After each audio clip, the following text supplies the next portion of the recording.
আসসালামু আলাইকুম। প্রিয় দর্শক, আপনাদেরকে যদি আমি জিজ্ঞাসা করি যে চন্দন কুমার ধরকে চেনেন, আমার ধারণা আপনাদের অনেকে চিনবেন না। চন্দন কুমার ধর আমাদের কাছে কোনো গুরুত্বপূর্ণ নাম নয়। কিন্তু যদি আমি একটু ঘুরিয়ে বলি যে চিন্ময় কৃষ্ণ দাসকে চেনেন, তাহলে কিন্তু গত দুদিন ধরে যারা বিভিন্ন পত্রপত্রিকা নিউজ পড়েন অথবা দেখেন টেলিভিশন নিউজ, তারা জানবেন যে চিন্ময় কৃষ্ণ দাস একজন গুরুত্বপূর্ণ ব্যক্তি। গুরুত্বপূর্ণ ব্যক্তি এই কারণে তাকে কেন্দ্র করে এখন এদেশে নানা ধরনের আলোচনার সমালোচনার ডালপালা গজাচ্ছে, নানাজন নানা কথা বলছেন এবং খুদ ভারত তাকে কেন্দ্র করে একটা বিবৃতিও দিয়েছেন।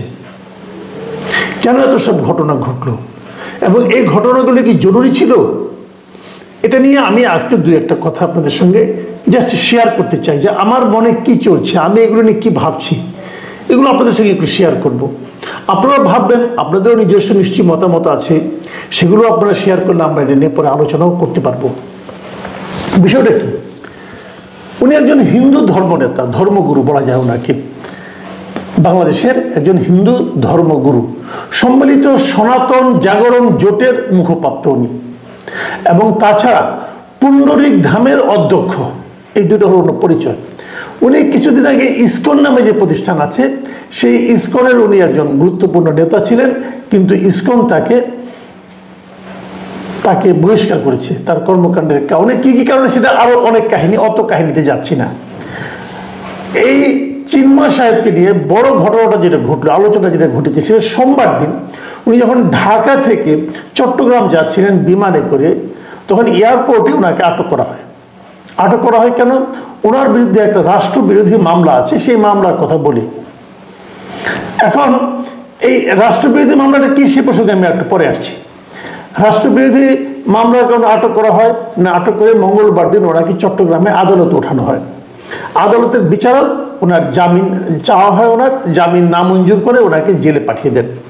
যখন ওনাকে জেলে পাঠিয়ে দেওয়ার রায় দেন, তখন যখন ওনাকে প্রিজন ভ্যানে করে জেলের দিকে নিয়ে যাওয়া হচ্ছিল, তখন সামনে ওখানে ওনার ভক্ত, ওনার অনুসারী অথবা অনেকেই কারা ছিল, সবাই তো নিজের নামটা ওখানে বলে দেয়নি, তো প্রচুর লোক এটা নিয়ে নানা রকম হট্টগোল হয়, বাধা দেওয়ার চেষ্টা করে, মারামারি হয়, এবং এই মারামারির এক পর্যায়ে আদালত প্রাঙ্গণে ওখানে একজন আইনজীবীকে কুপিয়ে হত্যাও করা হয়।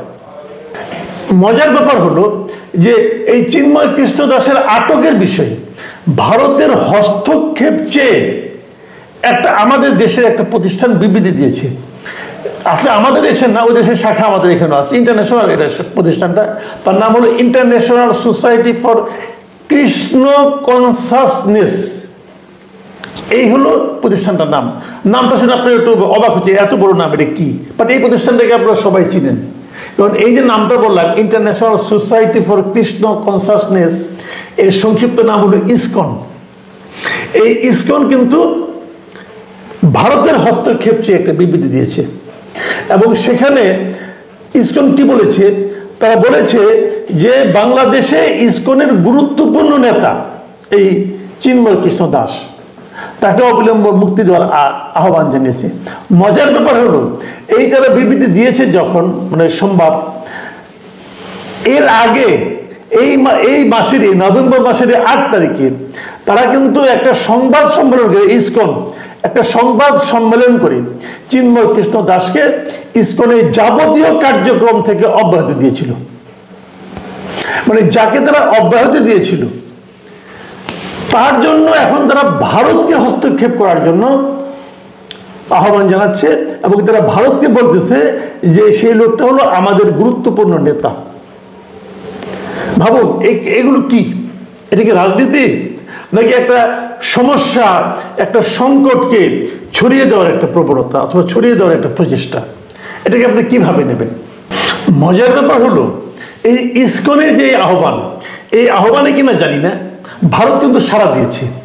ভারত তাদের মানে মন্ত্রণালয়ের ওয়েবসাইটে, তাদের যে পররাষ্ট্র মন্ত্রণালয়, তার ওয়েবসাইটে একটা বিজ্ঞপ্তি প্রকাশ করেছে, এবং সেই বিজ্ঞপ্তিতে তারা কিন্তু নানা রকম কথা বলেছে, এবং সেখানে তারা বলেছে যে বাংলাদেশে যে সংখ্যালঘুদের উপর যে অব্যাহতভাবে বিভিন্ন রকম হামলা হচ্ছে, মন্দির ভাঙচুর করা হচ্ছে, মূর্তি চুরি করা হচ্ছে, এই সমস্ত ঘটনার যারা নাকি মূল হোতা তাদেরকে ধরাছোঁয়ার বাইরে তারা রয়ে যাচ্ছে, তাদের কিছু করা হচ্ছে না।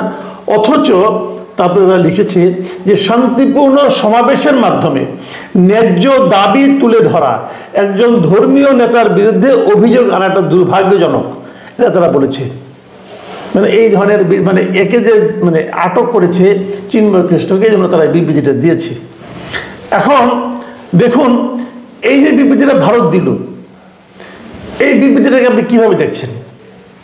আমাদের দেশের মধ্যে একজন হিন্দু ধর্মাবলম্বী লোককে, যার বিরুদ্ধে নাকি রাষ্ট্রদ্রোহিতার মামলা আছে, সেই মামলা নিয়ে আমরা পরে আলোচনা করছি, সেই মামলার জন্য কাউকে যদি আটক করা হয়, তার জন্য ভারতকে বিবৃতি দিতে হচ্ছে কেন? আমাদের দেশের হিন্দুরা আক্রান্ত হচ্ছে এই মর্মে তারা যে অভিযোগটা করছে, সেই অভিযোগটা সত্য কি মিথ্যা এটা যাচাই করলেই তো হয়। আমাদের প্রধান উপদেষ্টা তো বলেছে যে আপনাদের সাংবাদিকদের পাঠান, আপনারা যাচাই করে দেখুন, যাচাই করে দেখলেই তো হয়। কে কি বলছে তার উপর নির্ভর করে এই যে অভিযোগের পর অভিযোগ করা হচ্ছে, এটা কেন? আমার না মাঝে মাঝে খুব জানতে ইচ্ছা করে যে আমাদের হিন্দু সম্প্রদায়ের যদি কোনো সমস্যা হয়ে থাকে, তার জন্য ভারত যে উদ্বেগ প্রকাশ করে, এটা কেন? ভারত কি একটা হিন্দু রাষ্ট্র? আমার জানতে খুব ইচ্ছা করে, ওটা কিন্তু হিন্দু রাষ্ট্র না, তারা একটা ধর্মনিরপেক্ষ রাষ্ট্র।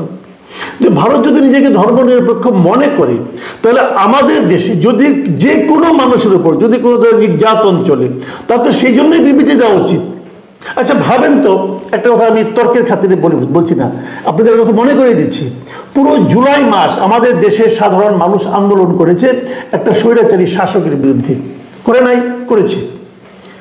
সেই সময়ে প্রায় 2000 মানুষ নিহত হয়েছে, নিরীহ মানুষ নিহত হয়েছে, শিশু নিহত হয়েছে, জানলা বন্ধ করতে গিয়ে শিশু মাথায় গুলি খেয়ে মারা গেছে। এই যে এত ঘটনা ঘটেছে, মানবাধিকার বিরোধী ঘটনা ঘটেছে, এই সমস্ত কোনো ঘটনায় ভারতকে রাষ্ট্রীয়ভাবে অথবা তাদের পররাষ্ট্র মন্ত্রণালয় কখনো কোনো ধরনের প্রতিবাদ অথবা উদ্বেগ প্রকাশ করে বিবৃতি দিয়েছে? আপনি মনে করতে পারেন?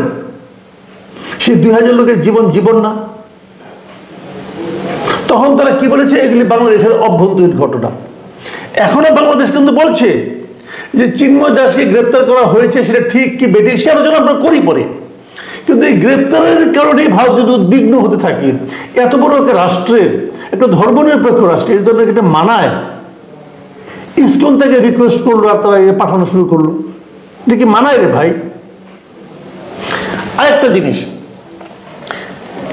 এই তাকে মানে আপনার জামিন দেওয়া হলো কি হলো না, এটা নিয়ে মারামারি হয়ে একজন আইনজীবী মারা গেলেন, সেটা নিয়ে কিন্তু কারো কোনো মাথা ব্যথা নাই।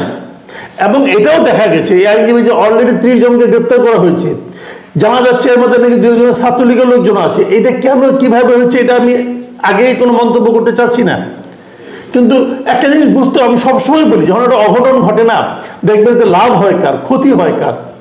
এই চিন্ময় দাসের এই ঘটনায়, গ্রেপ্তারের ঘটনায় ক্ষতি হয়েছে কার? ভাবমূর্তি ক্ষুণ্ণ হলে কার হয়েছে? আমাদের এই সরকারের হয়েছে। এই সরকারের ক্ষতি হলে কার লাভ হয়? মাথায় নিন, আপনারা বোঝার চেষ্টা করুন একবার। তো সেগুলো তো ভালো কোনো কাজ না রে ভাই। আমি আরেকটা কথা বলি, যে মামলায় তাকে অ্যারেস্ট করা হয়েছে, সেই মামলাটা কি ছিল বলেন তো? সে 5ই আগস্টের ঘটনার পরে, এই ছাত্র গণঅভ্যুত্থানের পরে এই ছাত্র জনতারা চট্টগ্রাম নগরের নিউ মার্কেট মোড়ের 0 পয়েন্টের স্তম্ভের উপর একটা জাতীয় পতাকা টাঙিয়ে দেয়। 25শে অক্টোবর বাংলাদেশ সনাতন জাগরণ মঞ্চের উদ্যোগে লাল দিঘিতে যে সমাবেশ হয়, সেই সমাবেশে অনেক মানুষ যোগ দেয় এবং সেখানে বলা হচ্ছে যে ওই পতাকার উপর নাকি ইসকনের গেরুয়া রঙের একটা পতাকা উত্তোলন করা হয়। কি হয়েছে, কিভাবে হয়েছে, ওটার উপরে হয়েছে না কিভাবে, সেটা আমি দেখিনি, আমি জানিও না ঘটনাটা কিভাবে ঘটেছে। এবং এই ঘটনাটাকে রাষ্ট্রদ্রোহিতা হিসেবে বিবেচনা করে তারা এই লোকের বিরুদ্ধে মামলা করেছে। এই পতাকা কি সে লোক উঠিয়েছে? অথবা লালদিঘির ময়দানে কি এই ভদ্রলোক, এই মানে চিন্ময় সাহেব কি বলেছিলেন যে ওই জাতীয় পতাকার উপরে একটা গেরুয়া পতাকা লাগিয়ে দিন? বলেছিল? নিশ্চয়ই বলেনি, কেউ প্রমাণ করতে পারবে না বলেনি। যদি না বলে থাকেন তাহলে ওনার নামে মামলা হলো, ওনাকেই গ্রেপ্তার করতে হলো কেন?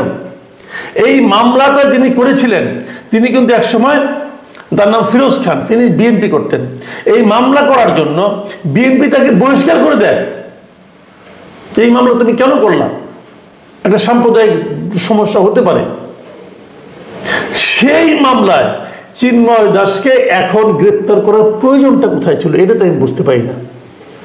31 অক্টোবরে মামলা হয়েছে, সেই মামলার জন্য এতদিন পরে এসে তাকে গ্রেপ্তার করতে হবে কেন?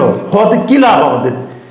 কে গ্রেপ্তার করার আদেশটা দিল এবং এতে কি লাভটা হলো? আমি মনে করি এই সমস্ত বিষয় খতিয়ে দেখার প্রয়োজন আছে। আমরা অনেক সময় বলি কিন্তু ঘোলা পানিতে মাছ শিকার করি। পানিটা কে ঘোলা করছে, কে মাছ শিকার করতে চায়, এর সুদূর প্রসারী প্রভাবটা কোন পর্যন্ত যেতে পারে কেউ কি ভেবেছেন একবার? যারা সরকারে আছেন তারা বড় বড় কথাবার্তা বলেন, কিন্তু কথা বলার লোকের কোনো অভাব নেই। বিশেষ করে যে সমস্ত ছাত্র নেতারা আছেন গভর্নমেন্টে, তাদের যে সমস্ত রিয়াকশন আমি দেখছি, এই রিয়াকশনগুলি আমাকে আনন্দিত করছে না। আমি দেখেছি এর আগে একটা পত্রিকায় যে আমাদের তথ্য উপদেষ্টা নাহিদ ইসলাম উনি একটা মন্তব্য করেছেন। উনি বলেছেন যে চিন্ময় বাংলাদেশের সাম্প্রদায়িক বিভাজন তৈরির লক্ষ্যে বিভিন্ন সমাবেশে মিথ্যা ও উস্কানিমূলক বক্তব্য দিয়েছেন। আসলে কি তাই? যখন একজন উপদেষ্টা কিছু একটা বলেন তাহলে কিন্তু খুব সতর্কতার সঙ্গে বলা উচিত যে তার এই বলার কি আফটার ইফেক্ট হতে পারে। এবং আরেকজন উপদেষ্টা আমাদের মিস্টার আসিফ, উনি কি বললেন? উনি গত মঙ্গলবার রংপুরে এক অনুষ্ঠানে বলেছেন যে বাংলাদেশের সার্বভৌমত্ব স্বাধীনতার উপর যদি কোনো প্রকার হস্তক্ষেপ ও আঘাত আসে এবং রাষ্ট্রের প্রতি অবমাননা হয়, রাষ্ট্রদ্রোহের মতো ঘটনা ঘটে, সেক্ষেত্রে সরকার অবশ্যই কঠোর ব্যবস্থা নেবে। এবং তারপর সে বলছেন যদি রাষ্ট্রদ্রোহের মতো ঘটনায় যুক্ত থাকে সে যেই হোক, যত বড় নেতাই হোক, তাকে কোনো প্রকার ছাড় দেওয়া হবে না। এই যে কথাগুলো, এই কথাগুলো কি কোনো প্রয়োজন আছে এই মুহূর্তে? এগুলি বলার মাধ্যমে সমস্যা কি আমাদের মিটবে নাকি বাড়বে? আমি কিন্তু বুঝতে পারি না। আমি সংশ্লিষ্ট সবাইকে বলবো, ভাই যে ঘটনাটা এখন দেখছেন আপনারা, এটাই ঘটনা না, এর পেছনে আরো ঘটনা থাকতে পারে, অথবা এই ঘটনাকে কেন্দ্র করে আরো কিছু ঘটার অজুহাত কেউ কেউ কিন্তু খুঁজতে পারে। প্লিজ একটু সতর্ক হন, দেশটাকে আরো বেশি ঝামেলার মধ্যে ঢুকিয়ে দিয়ে দেয়। এমনি অনেক ঝামেলা আছে ভাই। প্রিয় দর্শক, আমি আজ আর কিছু বলছি না, এতটুকুই থাকলো। আশা করি আপনারাও বুঝতে পারছেন। ভালো থাকবেন আপনারা। আল্লাহ হাফেজ।